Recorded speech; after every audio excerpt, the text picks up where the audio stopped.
from beginning. But can you, from beginning? Yeah. Like, can you see it now? Yes. Yep. Okay, gotcha. Okay, It's not so presentation. okay, so I already talked about my job for my income and needing a extra income. And that was the real reason why I wanted to invest, because I wanted to invest to get an extra income, because I found out that not having an extra income stream is a problem. So like I said before, I thought of my life as a income as a table. And if only one leg to support the table, if one leg breaks, the table collapses. But if you have multiple legs to support the table, if one leg breaks, the table wobble but remains standing. And I think of the table as your life and the legs as your income streams. Set yourself with multiple streams of income so that your life doesn't collapse if one fails. So I thought about this, but then the next thing is where to invest it and what to invest in. So I did a list of things. Where did I invest? And I found out these were important to me. I wanted a place that my money will stretch. And I was thinking about, my friend said that, well, she knows a person that may want to invest too. So she got me and Joshua together. And so he was telling me how great Nigeria was to invest. So I also looked and researched for myself. So I found out the Nigerian naira right now is 360 naira per USD dollar. And I wanted a place with a lot of resources. And I found out that Nigeria had petroleum, oil, ore, limestone, and many more. I wanted a place free from war, a stable government that I am free to do the things that I needed to invest in. And the government was stable. I wanted a place where I'm needed and not saturated, where there's so many people there. And I found places where I couldn't get in, and it was so many people invested in so many things that I could not get in to invest in. I wanted to go into agriculture because my background is in biology, and I wanted to go into agriculture because of what the president was saying when I researched it, and what Joshua was saying, that it was a good market to be in. And then I felt that there was a need. I wanted a place that would allow me to export, and Nigeria at that particular time, because we started this 4 years ago, and Nigeria at that particular time wanted less people importing in, and then but wanted to export their own goods within the country. I wanted a place that allowed me to do what I wanted to do in business, without any limitations as far as agriculture. You couldn't do this as a foreign person. You can't do this. And Nigeria didn't have that limit for me to do that. Like I said, hold on.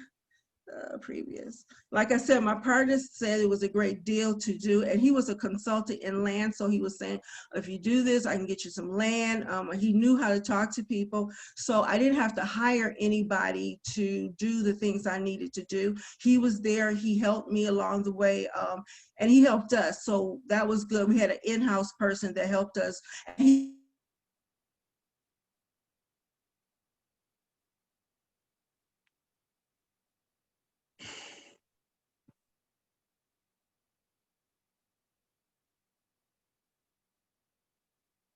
Can speak with the chief investing in Nigeria was the president. And the president was saying that, hold on, the president was saying that, previously, the president was saying in 2016, about the time that we were trying to get this together, and there was Boko Haram was happening around that time. And he didn't want everybody to rely on just oil. He wanted to have an agricultural part of it. And he wanted people to get back into doing agricultural things and making it better, raw materials, having a higher value product. And he wanted imports rather than everybody importing in. He wanted to export their own agricultural things. And I thought, well, that's where I am needed. So I wanted to do that. And he also felt that the agricultural thing, and it was a lifeline, and I felt that too, and I like the idea that he wanted people to invest in. So this, from the Nigerian president, this is what I heard: I should invest in agriculture. Nigeria had a large population, and agricultural services needed because of what the president was saying. I should establish exportation by establishing a processing plant.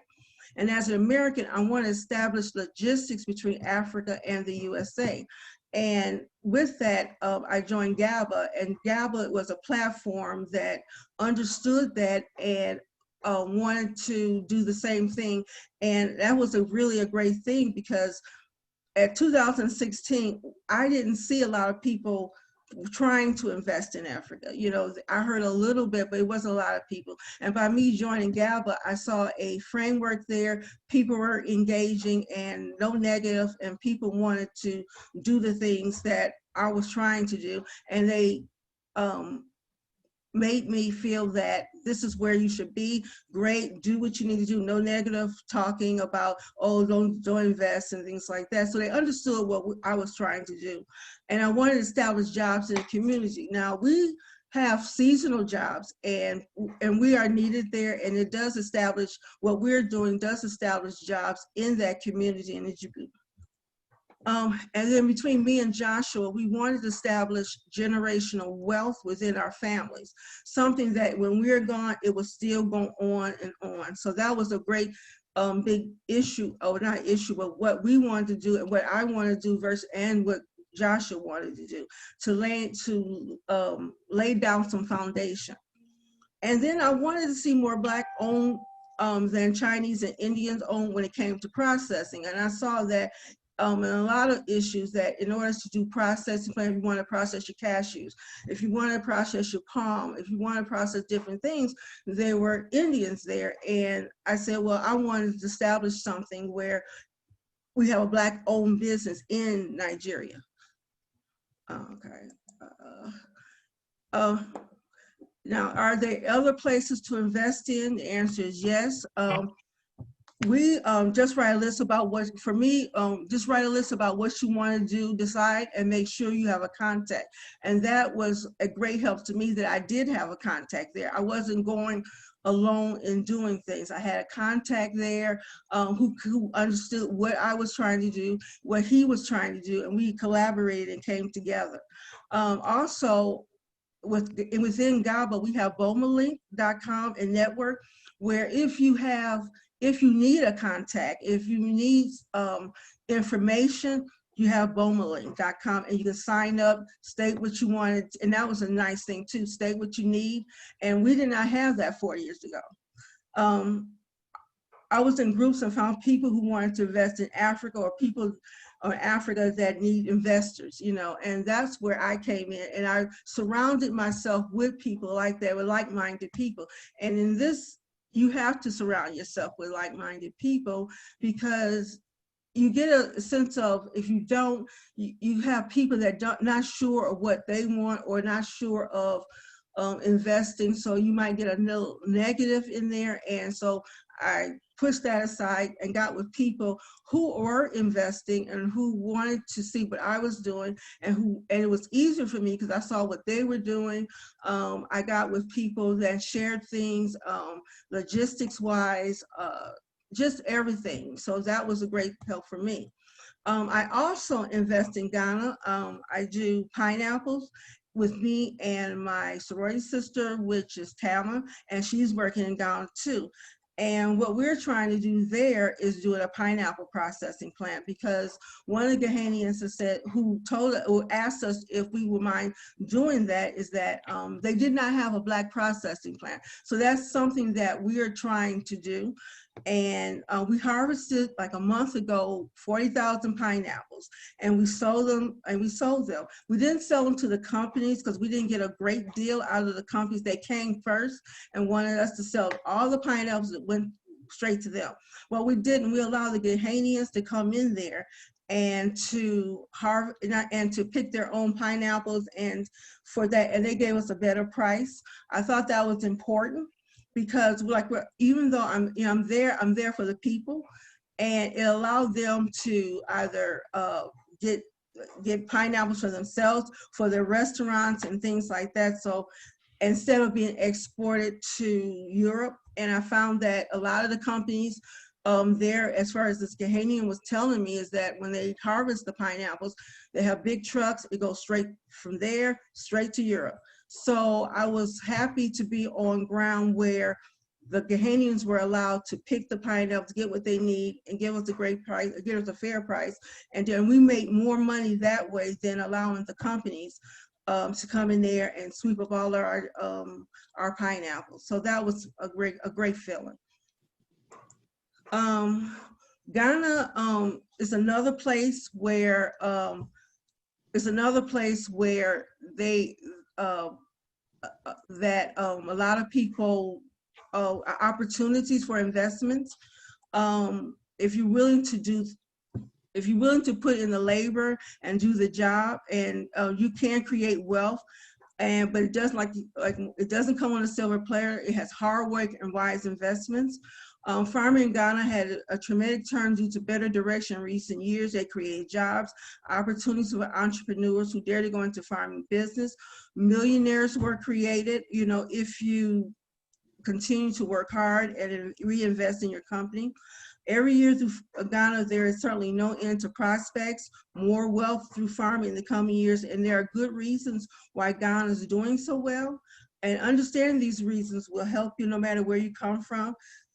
So the reasons that it has a huge population, 29 million people, and more than 80% Ghanaians farm their own farms and things like that. So, and they buy their market and produce from the market. And that's really a good thing right there, because if you're doing farming and they don't buy from their market, then they go to the grocery store, then it's kind of rough. But Ghanaians buy their farm produce from the market. So that's really good for us, because they come to farm and things like that. Ghana has a large expanse of farmlands of fallow across the nation. So you have a lot of farmland that you can allow to get farming land there. So it's not something that you cannot do. The Ghanaian government is seriously turning its attention to promote farming in Ghana to help boost food productions in the country and minimize food importation. The government is willing to assist any who will be willing to entrepreneurs and investors with the necessary supports and logistics. One program that I do know they do have there is that if you're a farmer that has land, but you cannot, you're not able to get the materials to farm, the government will let you give you the materials that you need to farm. But the thing is that, and I think they have something like that in the United States too, that they will tell you what to farm, and then when harvest comes, they will buy from you. Some people like that, and they do have, when the market and the farms were going down in the United States, some of the government will allow to go in there and farm and not buy up, but tell them I want you to do soy, I want you to do corn. And then when that happens and it's harvest time, they buy it up. Some people like that. In Ghana, there's a lot of farming ideas. There's pineapple farming, which I do also, cocoa, coffee, papaya, cassava, plantains, banana plantations, maize, vegetables, and mining. I don't know a lot about that, but there is mining there, globally known for its possession of all 4 major mineral resources, namely gold, diamonds, manganese, bauxite. It's the largest producer of gold with a record production of 80.5 T in 2008. Other minerals that are available are natural gas, petroleum, silver, and salt. So it's a huge area in the country. So it's a huge foreign investment that if you'd like to go into that. There are 23 large scale mining companies operating in the extractive industry in Ghana. So there's a lot of investment possibilities. The production of industrial minerals for both local and international consumption. So that's just one area that you can go. So you don't have to really go into agriculture to do something. It's limitless. They also have application process of industrial minerals in the areas of construction. So you want to go into construction, ceramics, paints, electronics, filtration, plastics, glass, detergents, and paper. So you're not just, you know, contained into agriculture. It's a lot of other things that you can invest in. And although a large majority of large-scale mining companies are multinational, small-scale mining in Ghana is exclusively reserved for Ghanaians. So for someone like me, they want me to go into something like a large scale, and then the Ghanaians, they can do it for, it is a reason for that is that they don't want to be exploited. So that's one of the reasons. The mining industry in the country accounts for 5% of the country's GDP, with minerals making up 37% of total export. Land ownership. Land is one of the top soft properties acquisitions in Ghana. It's the land price has soared up tremendously because of demand for foreigners, expatriates seeking investments in Ghana. So land is not really cheap. You know, it's a lot. Trying to own land can be strenuous. It can also be very rewarding when the documents are original and are authentic. So you should get someone that a real estate agent that is very, very good, that you can trust, and that will deal you the right thing. The most rewarding part of owning land in Ghana is when the land is at a business potential location, like malls, markets, cities, and higher rate of return on investments. But it's also good like that for agriculture, because if you have something, a produce that needs to be, when you harvest, it needs to be going to the market right away, then you should have transportation and a way of getting that. If you have an agricultural land that that your harvest or what you're planting can wait, then you have the object of being you have the object of maybe the transportation. It takes longer to get from there to the market because your produce can keep. So getting land in a strategic part or a strategic place is very, very good. Technically, owning land in Ghana as a company or individual is mostly on a lease basis. You cannot own land as a company or individual indefinitely. Leases vary for 25 to 150 years.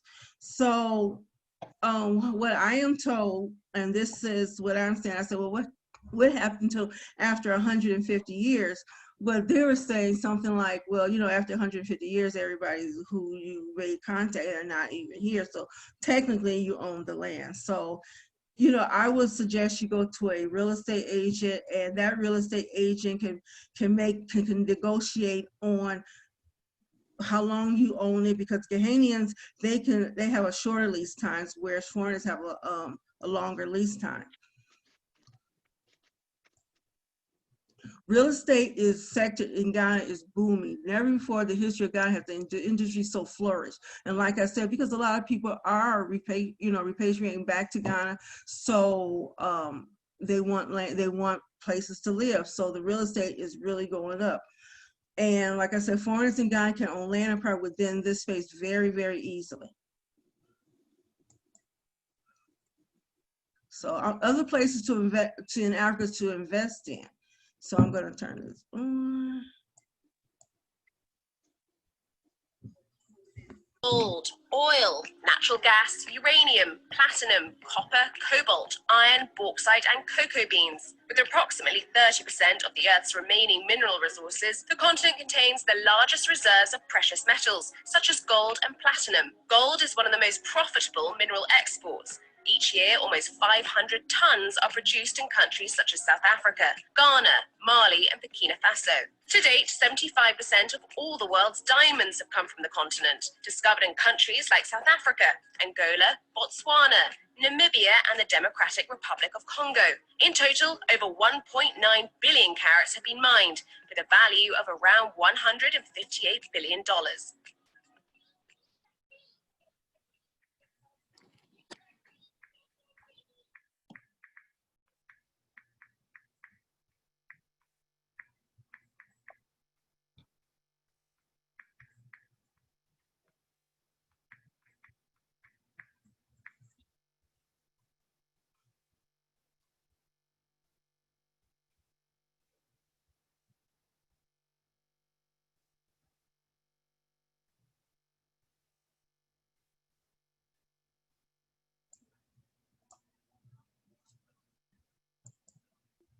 So I'm going to talk to you about a little bit about our business, Bountiful Harvest Farm, and maybe Joshua wanted to talk about that.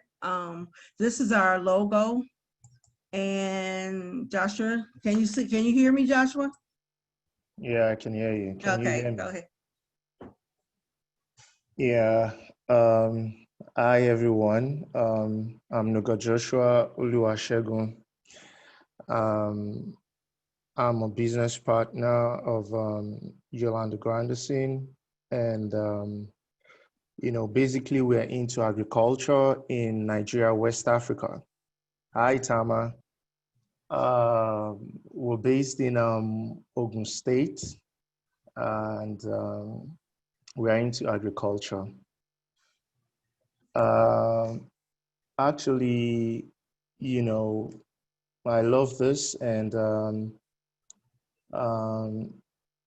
Bountiful Harvest Farm, better known as BHBF, was started in 2016. As Yolanda said earlier, we are into pig farming and into cassava and plantains.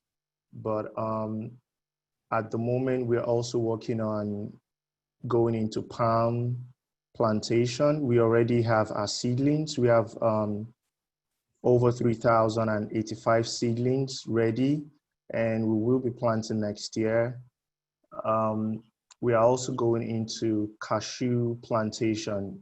These are crops that it takes a couple of years, 3 years thereabout before we start, the first harvest. So we're really going into that. We've been in the pig business for some time now, and it's doing really well. We started small, and it's growing gradually. The pigs, they produce a lot of piglets, and we've been able to expand, and we're growing. So that's what we do right now, and we're focusing on the palm and the cashews by next year, but we're already working on, on those, the land, and all other things. I feel Africa is a beautiful continent and a very good continent to invest. Even though we have, different tribes, different culture, even different beliefs, different religions, I still believe it's a continent rich in, rich in a lot of resources. The land is very fertile. I've been to Togo, I've been to Ghana. I stayed in Ghana for some time, and I've stayed in some parts of Nigeria in the East. I stayed in the East for a couple of years before I moved back to the West while growing up. So I know, and with my experience in farming, I can tell you that Africa is really blessed. We might have little challenges about, we investing, and that is, as I've said earlier, the different cultures. And, for example, now, we're not having stable electricity. Some African countries do have, stable electricity. Like while I was in Ghana, electricity was a lot better than what we have in Nigeria at the moment. But, gradually, if, our leaders and our government will be able to put certain things in place, I believe that would encourage more investors to come in. If we have more good roads, and we have stable electricity, and and if our governments are, all over Africa could waive off some of the taxes to foreign investors, I feel a lot of people would want to invest more in Africa. And the businesses that are quite lucrative in Africa at the moment that I know of, people are really pumping more resources into agriculture. Some are going into the cashews that we are into, and some are also going into the palm production. And some people are into solar, some are into trading, some are into, exportation of some of these products. As I've said earlier, we have, some risks, and, these risks are challenging the industry in Africa, the lacks of infrastructure. Like in Nigeria, for example, we have the issues with the Boko Haram, and that has really scared off a lot of investors. But gradually, things are, getting better. And we are hoping that there will be peace all over. And, and I feel if things are cool all over, more investors would, want to invest in Africa. So, and I also feel if the government will be able to try to curb corruption and, invest, if they can also invest in quality education, all that would encourage people to want to come in to invest. But it's been good so far. A lot of, people are getting to come down to Africa, like in Ghana. A lot of people are coming down to tour and to visit and to look at, different types of ways they could invest or if they could relocate down. And the likes of Nigeria as well, Tanzania and some other places in Africa, people are coming down to see, the motherland and to know where they can invest in order for them to be able to make some other, source of good income. So that's all I have to say for now. Thank you. Thank you so much, Joshua. Thank you, Yolanda, for that presentation. I'm just going to leave it up for open Q&A session. So if anybody on the call wants to ask Yolanda or Joshua a question or have anything to add, please feel free to unmute yourself and just ask the question. Okay, can you all hear me? Yep. Okay, my name is Shika. I just had a quick question on your business for cashew. Exactly what part of the value chain do you guys intend on being in? The value chain for cashew is quite large. So what part of the value chain for cashew are you guys looking to jump into? Thanks.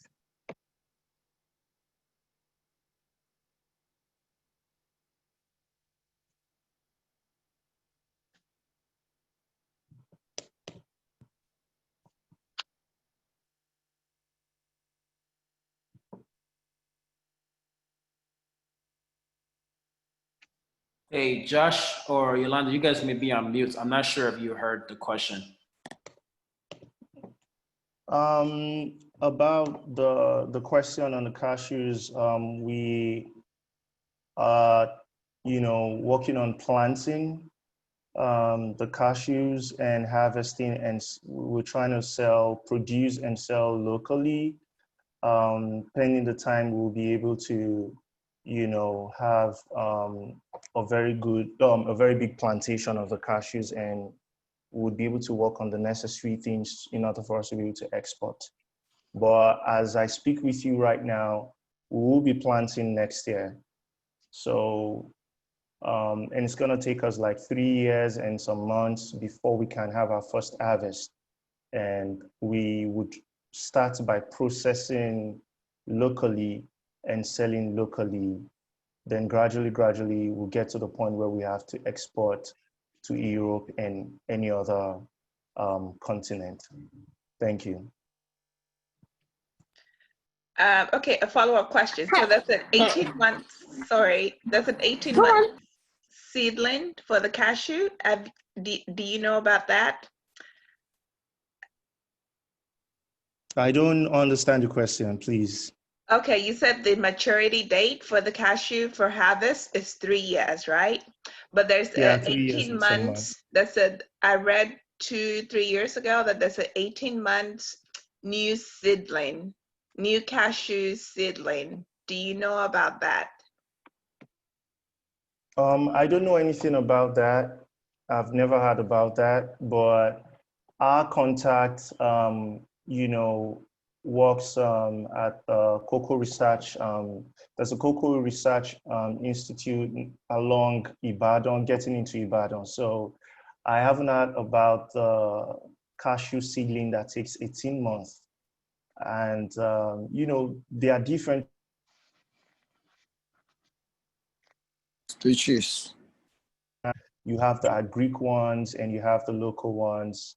So they have, you know, reasons why one seedling is better than the other or one species is better than the other. But I've never heard about the 18 months cashew seedling. Just a quick question. In follow up to that, do you guys engage in genetically modified agricultural products?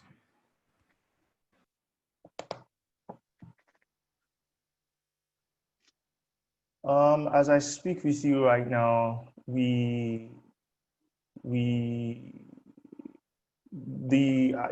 you say genetically modified products, I don't know. Are you talking about the long-term crops, or are you talking about, you know, crops like corn or, you know, some all sort of produce that you guys produces? we deal more with, you know, the ones we have over here that are, you know, that are good.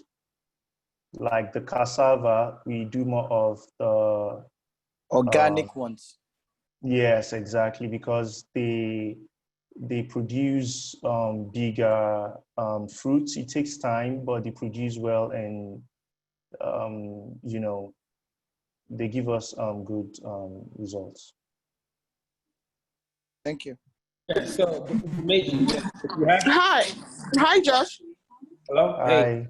Hi, my name is Shala. I live in Lagos here.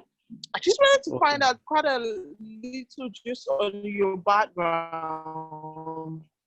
What crops have you been investing in and been creating? Been producing, and for how long have you been? I asked because I've been investing in sort of some agricultural stuff here in Nigeria. I'm sure you know about them agro partnerships, and I just wanted to know what sort of leverage you have above people like that who have sort of created a chain and interest in 9 months. So I just wanted to know, you know, and then do you have plans for the more seasonal crops that you are growing, like cassava and all? Do you have plans to put that on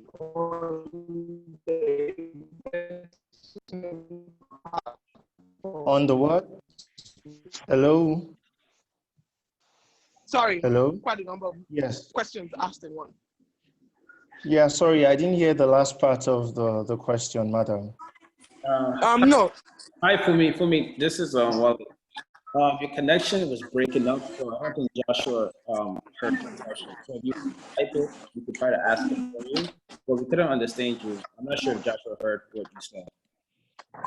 Yes, I could not hear her clearly. So Oh, wow. the line is breaking. Sorry, I'm back on. hello? Sorry, guys. Okay, I'm so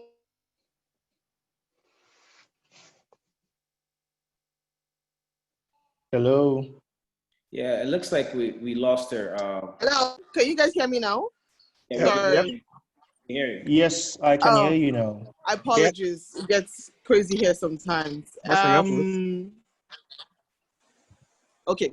So I was saying that I wanted to know more about what you've been doing in the market for the Okay. past few years. So you Okay. say you invest in some other crops apart from the cashew.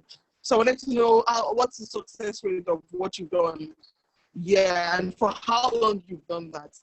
I ask because I've been investing in quite a number of agricultural ventures.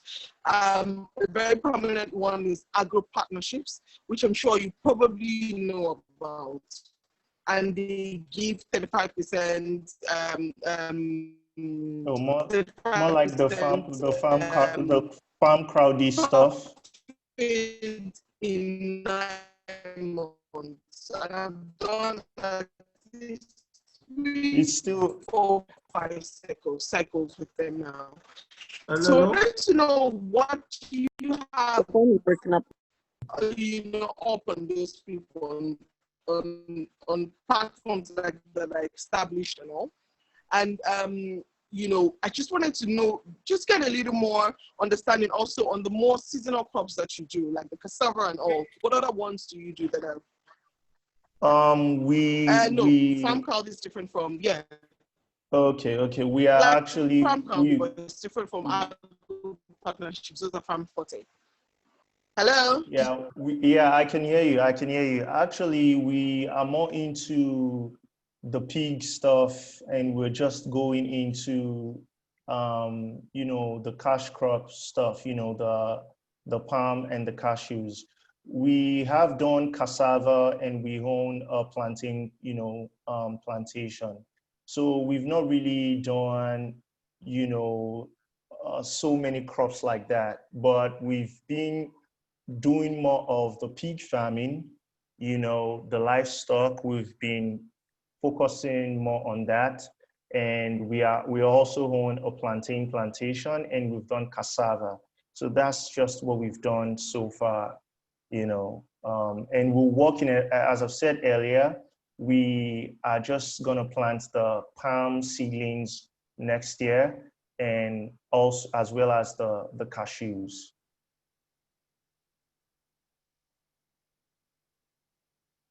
Thank you so much, Joshua. So please, just a announcement. If please try to keep your questions general. If you have any technical questions, please feel free to email Joshua or Yolanda. I know we have two people that have questions, Mike and Kayode. So Mike, if you want to unmute yourself and ask your question, please go ahead.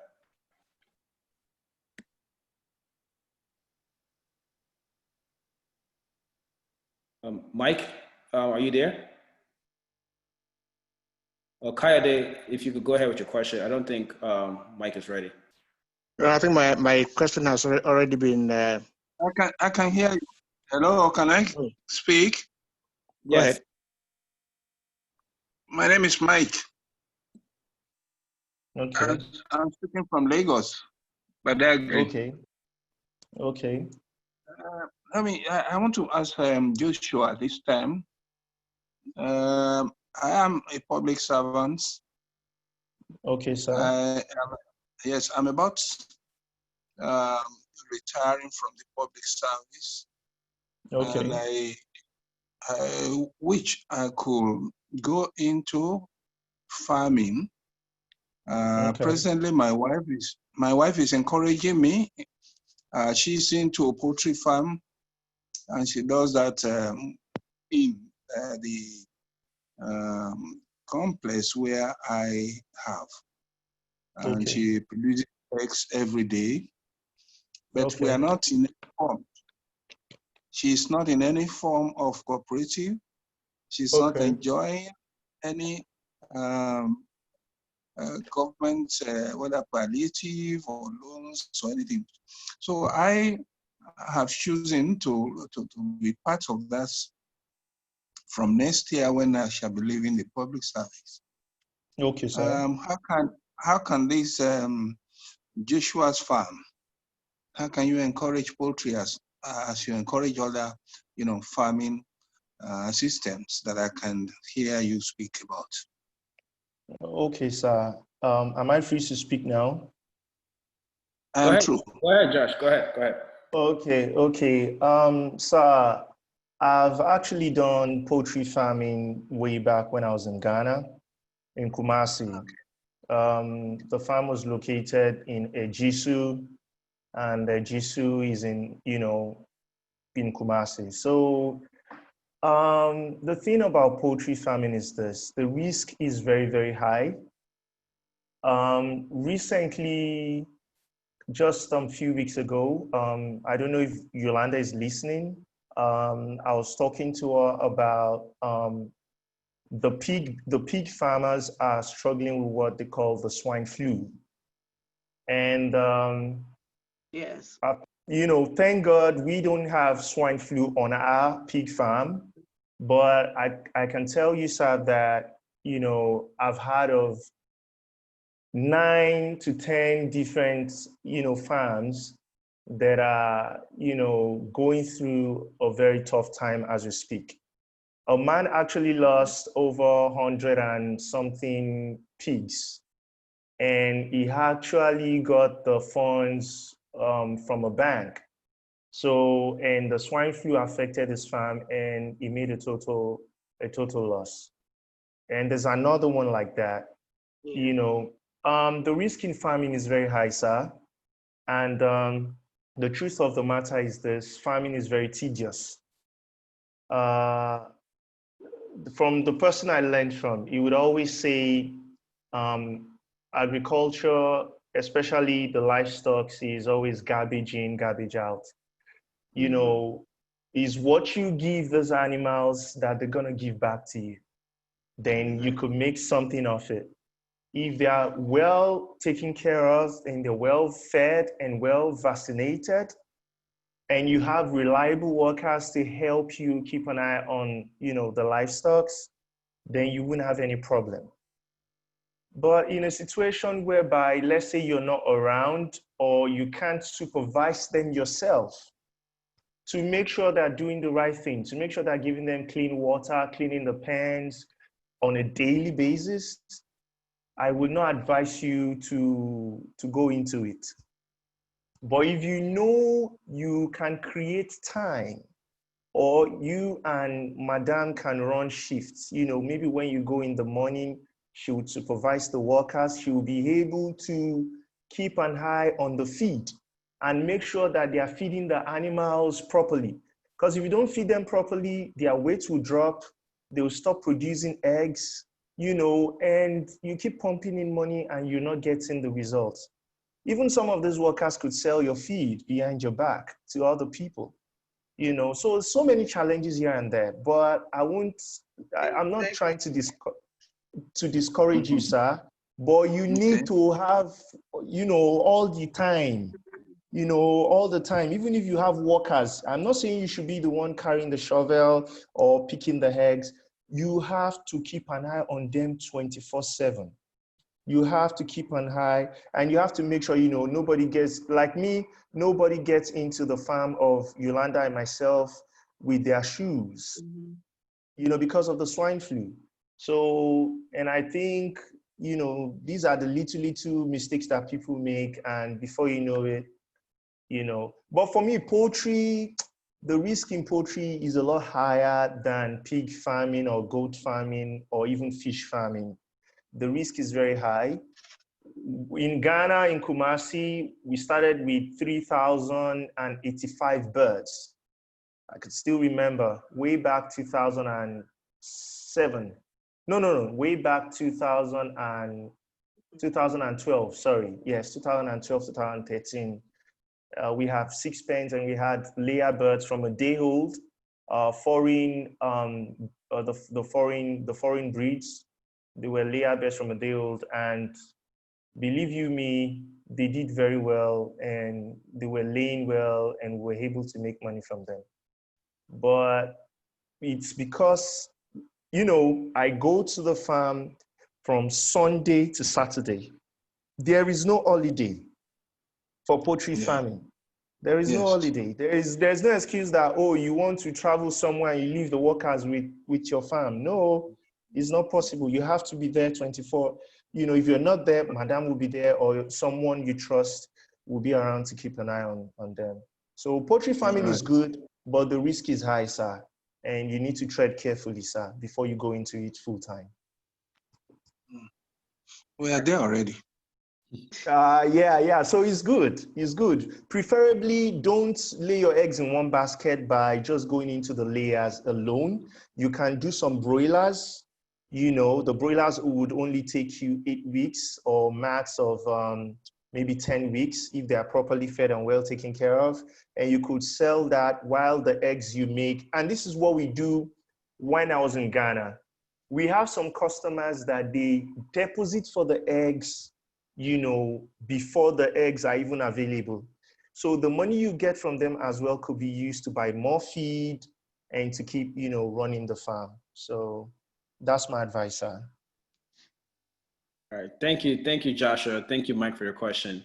Fred, I know you have a question, but I just want to call on Benjamin just to add a little insights on investing in Africa. So Benjamin, please feel free to add some insights on investing in Africa.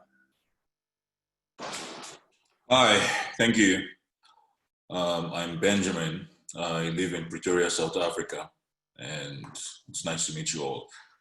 So since we're talking about investing in Africa, I would like to shift the attention from farming into other industries in Africa where there are, growing opportunities. Currently, I'm in the security, information technology, culture and arts, as well as esports. And not just esports, and real estate as well. And my major focus right now, for what I've observed, the plan that Africa has and the hope for Africa in terms of its development and markets, I've decided to concentrate more in the information technology as well as arts and culture. But I'm going to speak about information technology. As we all know, data is very, very valuable. And we have about 1.5 billion people in Africa.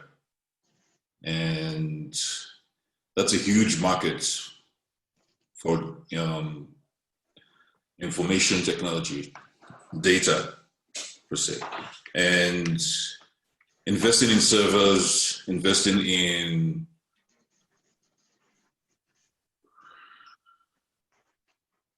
telecommunication tools that would help connect Africans within Africa is a major gap that people are, I'm not saying people now, I'm saying Africans are not really paying attention to. And if you do a bit of research, you see that Amazon is beginning to penetrate.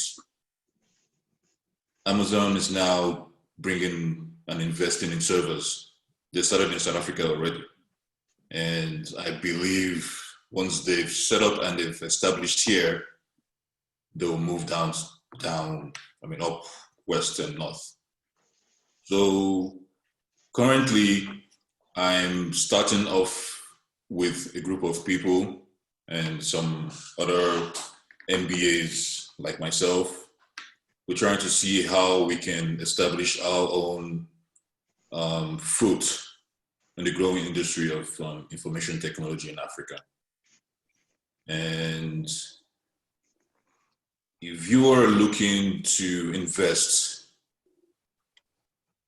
in, I would label it new money in Africa, you should think information technology. I know the farming is good. I mean, everyone needs food. It's never going to go out of fashion. It's always going to be there. You'll always make money from farming, but data is the new food, if that makes sense. And I don't know what else. If anyone has a question to ask, they can freely ask me so that we can stir up the conversation from there. I just had one question from Seke. He had the question. I'm not sure who was speaking, but you could ask the question after this one. Somebody mentioned, it said, aside from Amazon, who are the other major players and from which country? I think he mentioned Amazon is American. Yes, currently Amazon is the only, I say Amazon because they've got the resources. So right now, what they're doing is actually testing the market and seeing how things are going to be. But I believe the market is there because for them to be here, Facebook is also planning to penetrate. Twitter is also planning to penetrate. I heard Google also. All these top tech companies are penetrating Africa already. But the problem is it's not been the interest is more from the Americans than Africans. And I see a danger with that, because if the Americans have all the data of all the Africans, that might stir up another sort of colonization or slavery with Africans. If we don't grab that now, because it's ours, they see it already and they're penetrating slowly. If we Africans don't invest in that and say, no, we have the power, we have the resources, we can actually invest in data, in all this, store the data, save the data, and protect our data for our people. If we don't do that now, then we're now leaving the gap open to the Americans and the Europeans. Because trust me, I don't know if most of you aren't aware, in the next 50 years, they will know what we're doing, where we go, how we shop, what we like, who our great-grandfathers, who the DNA data, everything. They will own it if we don't start investing in capturing, storing, and saving data for Africans by Africans. So how do we do this? Like, how do we invest? How do we learn more? Well, I think if we found companies who are interested in being, how do I explain this? If we had African companies, anyone, might be me, might be my, whatever, had these companies, and we all saw that, these guys are actually, they know what they're doing, and they're progressing. They have a vision, they have a plan, the objectives are there, as well as, future of making profits from it and whatnot. Yes, it will be cool. I mean, it's good to make profit, but the end goal is to protect Africans at the end of the day.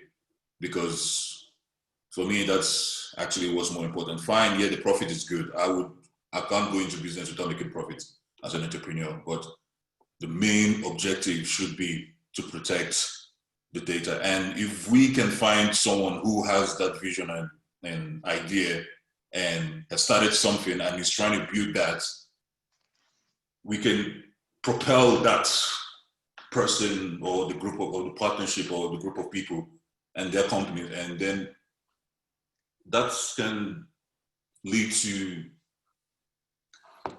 that company or investment being bigger than it originally started as. So Benjamin, can everyone hear me? Yeah, we can, Akin. So I go by the name Akin. Akibusari. So I'm an IT consultant in Canada. I've been living here for about, a little over 16 years now.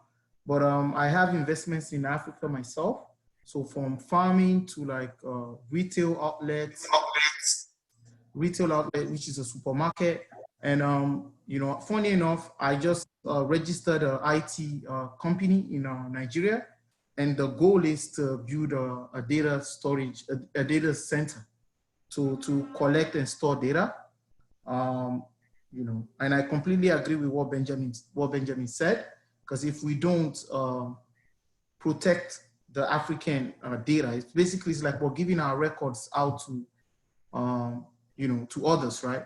Who can then in turn use that record against us. So for instance, they can create, viruses or like, diseases or something that is specifically geared towards our DNA, which is very dangerous. And you just wonder, like, people like that are from a particular tribe are just dying, but it's because they've studied our DNA, they've studied our buying habits, they've studied everything. They know the kinds of products to sell to us, how to sell to us, where we buy and everything like that. So it's really, really important. So the research that I'm doing right now currently is actually figuring out how to, to get money from I think Pamela was the one that asked the question, how to get investors and also how to make it a profitable business. So I store this data for African companies and individuals as well, but how do I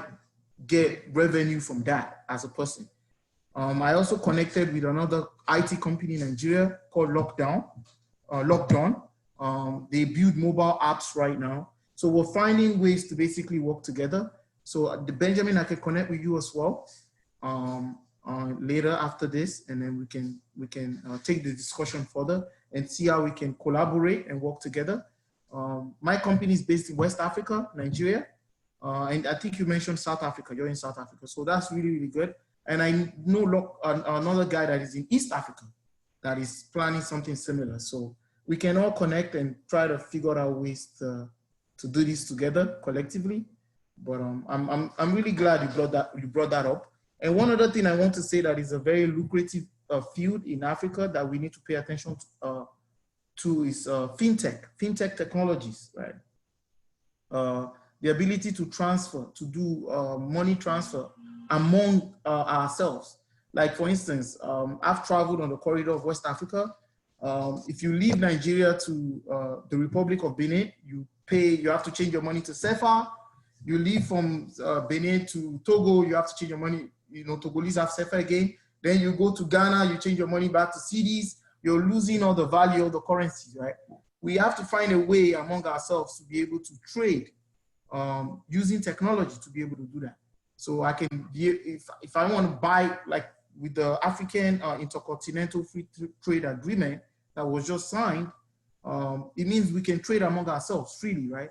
So if I want to buy something from Benjamin now, I should be able to send him money, my Nigerian Naira, and he should be able to get that money in the same, get that value, equivalent value, right? Without me really losing and putting extra money into it. So we have to find ways to use technology to be able to send money amongst ourselves. So that's another field that we need to look into. And the last thing I'm going to say is Joshua, I believe he talked about poultry farming. I'm into poultry farming myself. If I can share my screen, I don't know if I can share. I can show you guys my farm. We have about 100 birds right now. We're still trying to grow. But it's really profitable field. Like he said, you have to have someone on ground. I'm here in Canada, but one of the great things, that I have is partnership. And I think everyone should try to leverage that as well. If you're in the diaspora, work with someone on ground. You can share your screen. I can share my screen? Okay. Let me see. All right. Sorry, let me know if you can see my screen. Yeah, it's up. This is my poultry farm. But, you know, like I was saying, like I mentioned earlier, right? We have to consider partnership. Like, you know, I find that people tend to support an idea or a vision or something that they are part of. So what I do with all my business model is, because I'm not on ground, I partner with the locals. So with my farm, a cousin of mine owns 10% of the farm. So his job is just to manage the farm. But he's on document, we've signed agreements and so on. So he's a co-owner of the farm. So he's more passionate about the farm. He goes there every day because he has a stake in the farm, right? If the farm does well, if we get money, at the end of the day, he will share from the profit. So he's more passionate about, you know, he's taking care of the farm like his, right? With my supermarket as well, same concept. Let me see if I have images of that. Yeah, I think that's a really good point that you made, right? A lot of people are really, you know, afraid to invest in Africa, but I think what you just mentioned is really key, because if you have maybe a family member or a friend that has a stake in the company, you know, they should be able to take, I know you didn't give the person 50-50, but they have, you know, a 10% stake. Exactly, exactly. So with my supermarket, is my best friend my childhood friend. We grew up together in Nigeria. So I gave him 20% of the stake of the supermarket. So I have 80%, but he has 20%. It's on document, we have agreement. So, I mean, he manages it like his baby. So he will write me, give me weekly updates. This is how much we made. He will deposit the money in the account. So everything is just, you know, it's like a system where you just put it, you set it up. You don't have to, you know, manage it day-to-day, the day-to-day operations. And then I can focus on other things, right? So I think we, especially that are Africans or Black in the diaspora, we need to consider, you know, partnership when we're going to Africa, so we can work together with the locals. That's one thing I want to mention. And I think Joshua said foreign investors. We don't really want foreign investors, you know, because if we're going to put everything in the, you know, in a historical context, you see that we're dealing with other people, other groups of people. I mean, they come to steal, to kill, and to destroy, really. And we want Black people, man. We want our brothers and sisters in the diaspora, you know, to come back home and invest. Not like the Chinese or the you know, the other people, you know what I mean? Because they just come to extract resources from Africa. They don't really care about the locals. They don't want to give back to the country, the community.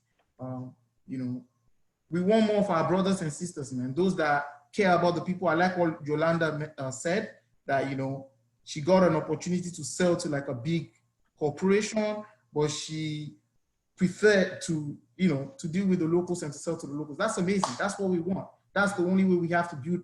We have to build Africa ourselves, man. So that's what I have to say. I don't know if anybody has anything else to add. Can I just conclude with what Akin just said? Yeah, so investing in Africa is great.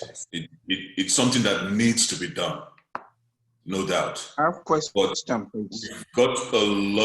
We've got a lot of barriers, a lot of block. I have a question, please. Okay.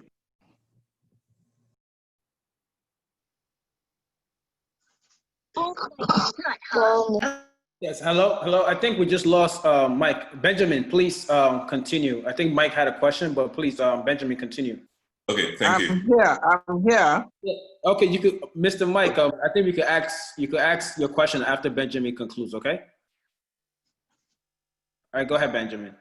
Okay, thank you. So Africa is great to invest. It's something that needs to be done, but there's a lot of barrier. I said I'm here. Oh.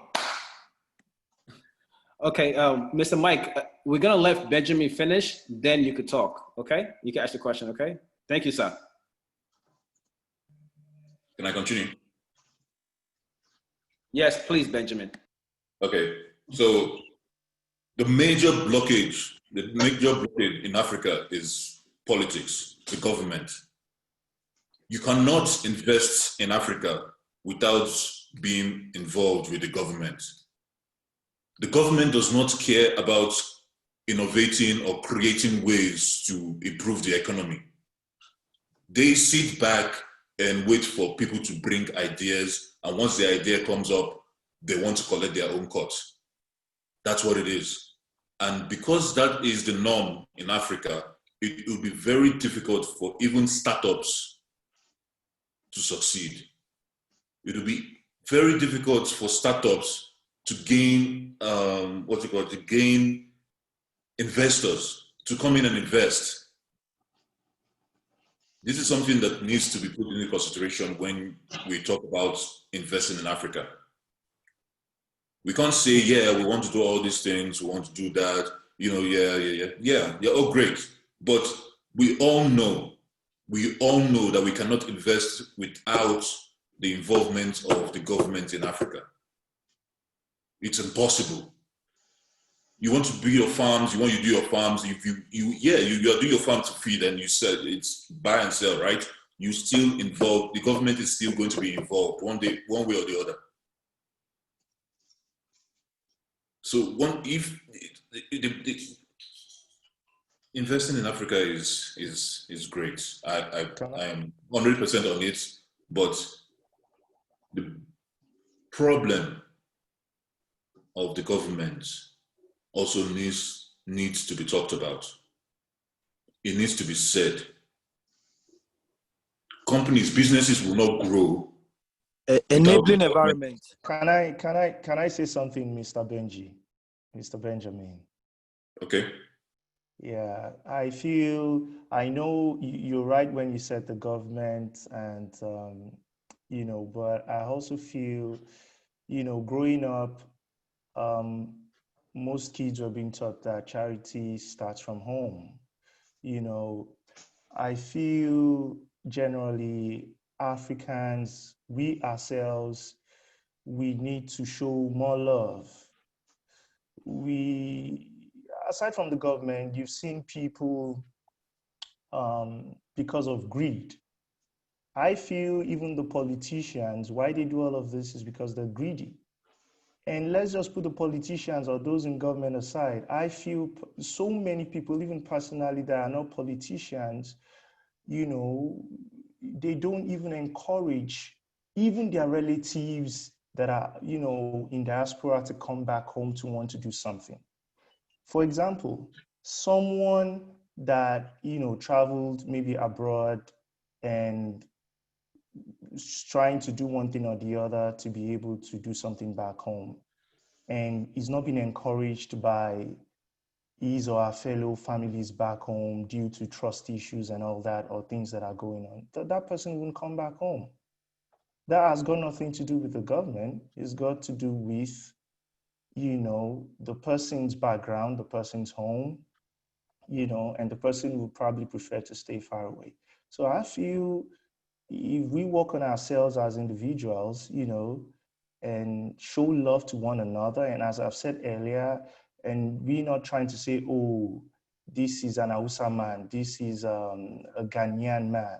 Like when I was in Ghana, and I know you've probably experienced something like that in South Africa, you see a Ghanaian saying, oh, he's a Nigerian man, Nigerian ain't yepa, meaning Nigerians aren't that good, and you could still see a Nigerian over here say to a Benin Republic domestic worker that, oh, you're not good, you need to, get out of this country, and all that. So I feel if we start showing love and if we try to learn each other's culture and accept one another, I think that is where things will become better for us as Africans.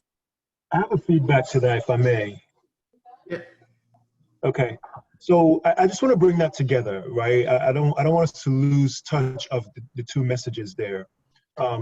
Joshua, I understand where you're coming from, and Benjamin, you bring up a good point as well. I think what I want to do there is, you guys keep in mind that what Benjamin is really trying to say is, we can have all these business ideas, and Joshua, we can encourage people. Like I have family back home and they're always telling me, hey, there's a line that just opened up. Are you interested? Or, hey, keep an eye out for this. But after all of that, there's always that kind of a but that comes with it as, you know, the only risk is the government might come in and just kind of take everything, right? And I think that's where Benjamin is coming from. And to me, while we talk about the businesses, you know, and encouraging each other, I think it's probably also important, right? And Wale, maybe we can talk about this offline a little bit. It's probably also important to look at forming, you know, I don't know how many lawyers are amongst us or how many people have connects with lawyers, and just kind of look at how we can put together a group that looks into making sure some of these things are more secure when folks actually venture into these businesses, so that those risks, right? Because there are going to be other risks, like Joshua discussed before with some poultry and stuff, right? But the ones that we can try and control, or the ones that can locate and take everything away from us, we know we have something that's handling that. And then let's worry about swine flu or whatever kind of flu and all that stuff. You know, that way people will feel more encouraged. Because Joshua, believe it or not, one of the reasons people are not investing back home is not family. It is actually government. Folks are actually worried about government stepping in and taking. And I'm not blaming, no, don't get me wrong. I'm not blaming everything on government. Don't get me wrong. But I know what you're saying. Yeah. I think what I'm saying is there's the difficulty, which is discouraging, right? Of when you go home and you're trying to do something and there's that risk of them taking over. And I think Benjamin is just saying that's just one of many risks that we need to keep in mind. It's not saying that it's the single sole thing that's an issue. Thank you so much, Uzi, for your contribution. Like I said, we're going to continue this conversation on our session on Tuesday. We have a session called Talk to Us Tuesdays. We could go more in depth with with this conversation. Everybody had valid points, and everybody's bringing, you know, on different ideas and different investment. We really appreciate everybody's contribution and everybody's questions. So we're kind of over the time. So I'm just going to give an opportunity for Mr. Mike. I think he had a question that he wanted to ask, I think, Benjamin. So Mr. Mike, if you just want to ask your question before we wrap up. Is Mr. Mike still here? He is, but he's muted. We have to tell him to unmute. Mr. Mike, please unmute yourself. Can you hear me? Yes, Mr. Mike. Okay. I wanted to ask Mr. Akin Busari a question, just one question. Where his own contact point is, like he's into poultry, which I am interested in very, very much. I am doing it with my wife right now on a small scale, like I did say before. If it's within Lagos, I'm in Badagry. So is there any way we can link each other on this African Business Club? Thank you, Akin. Okay, sir. Really great question. I'm not in Lagos. I am in Osun State. So Osun State is where the poultry is. But if you need any form of assistance or any help, you know, I can organize for my farm manager to meet with you, so I can connect with you and let my farm manager meet with you, and he will, you know, show you and answer all the questions that you have, and maybe. Honestly, yeah, that would be very nice. Yes, sir. I'm so privileged. Thank you very much. Thank you so much, Akin. Thank you, Mr. Mike. I know we're over time, but I just want to thank everybody for joining today. Really appreciate you joining us. Like I said, the conversation doesn't need to end here. Like I said, you should be hearing a new invite for our session on Tuesday called Talk to Us Tuesdays. And I'm just going to give the floor to Doyen to kind of close out this conversation today.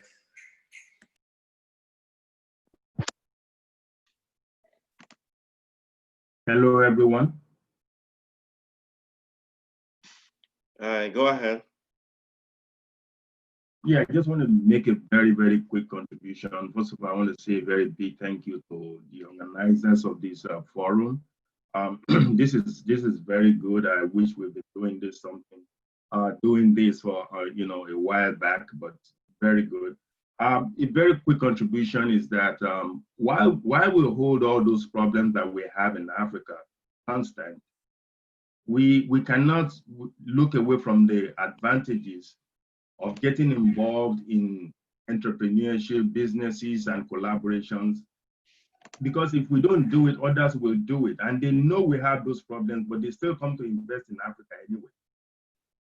Okay? So, I mean, we just probably need to be more careful. Don't throw all your eggs in one basket. Start small so that, hey, God forbid something don't go right, you don't lose your shirt over that. You know, so that's just my own contribution. Let's go ahead and collaborate and start you know, ventures anyway, as small as we can, so that we do not totally lose the continent to others. Thank you.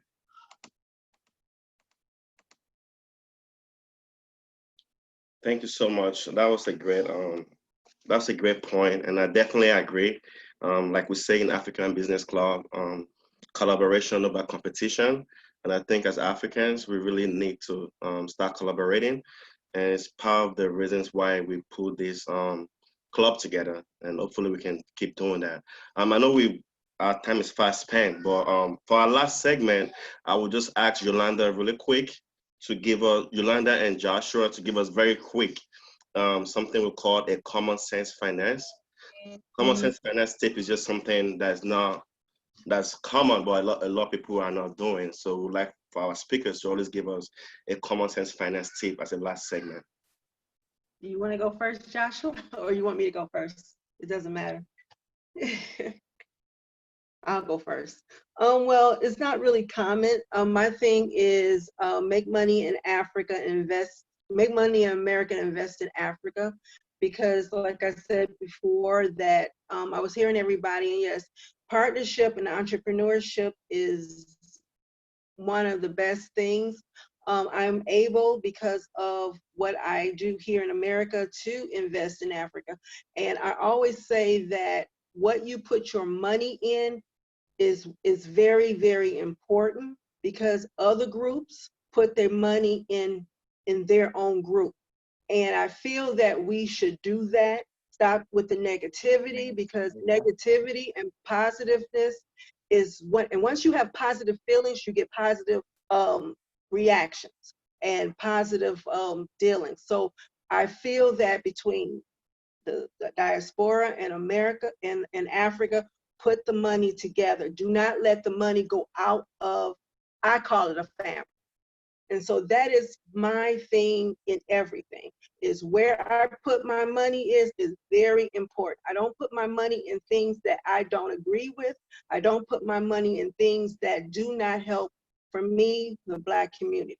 So therefore, for me, I don't, you know, and I understand the problems in Africa, but let me tell you, we have problems all over the world, and everybody always try to say, oh, it's a lot of problems there, but it's problems in the United States too, because it limits me. And people don't understand that because I'm an American, that wherever I am in the world, I have to pay taxes to the United States. Is that right? You know, and that's a problem for me. So my thing is that, you know, put whatever you do in America, invest, let it go back to Africa. I mean, you know, that's my thing for my common sense.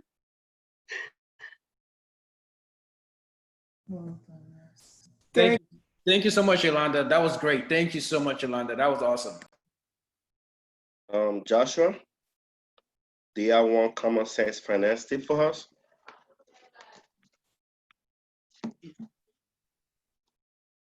Joshua.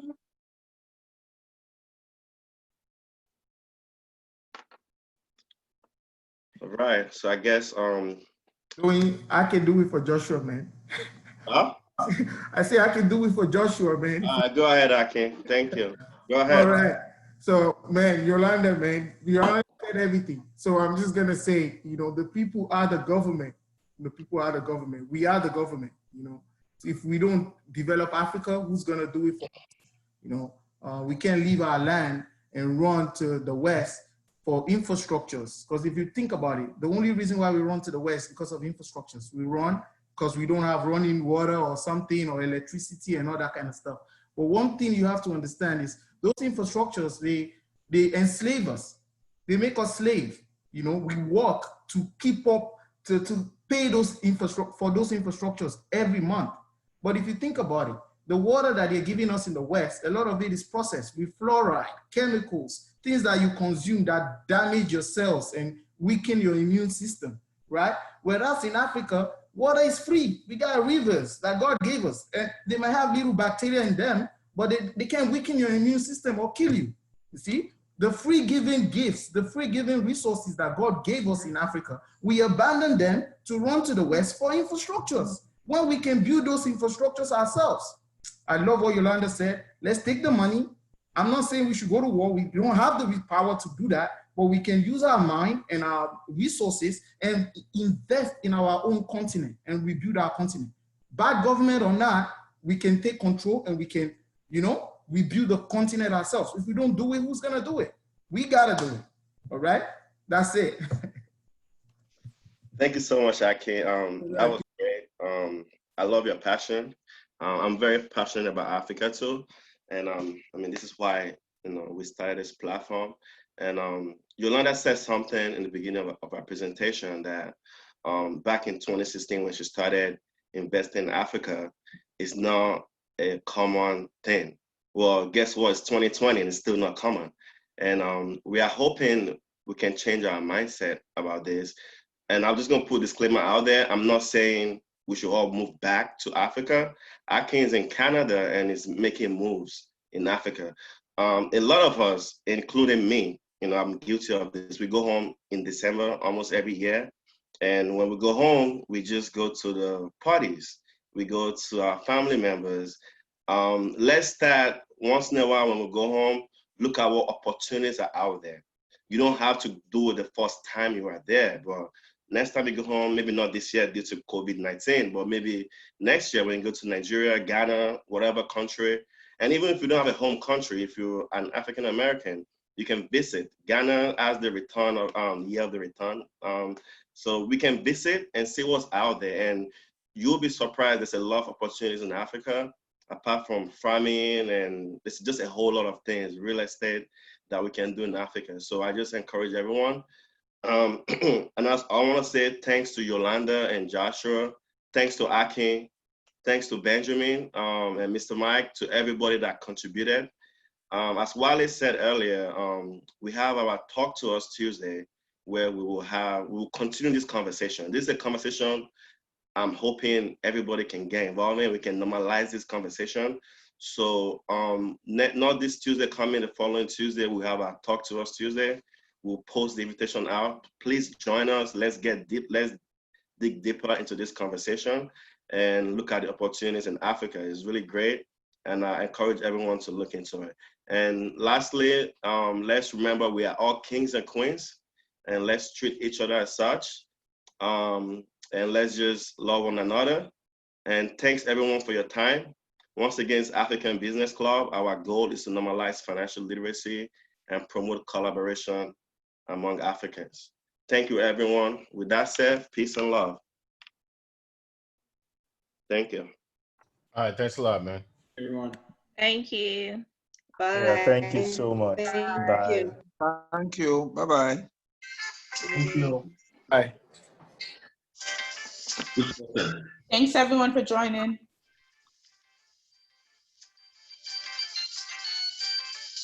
Okay, you have seen my number.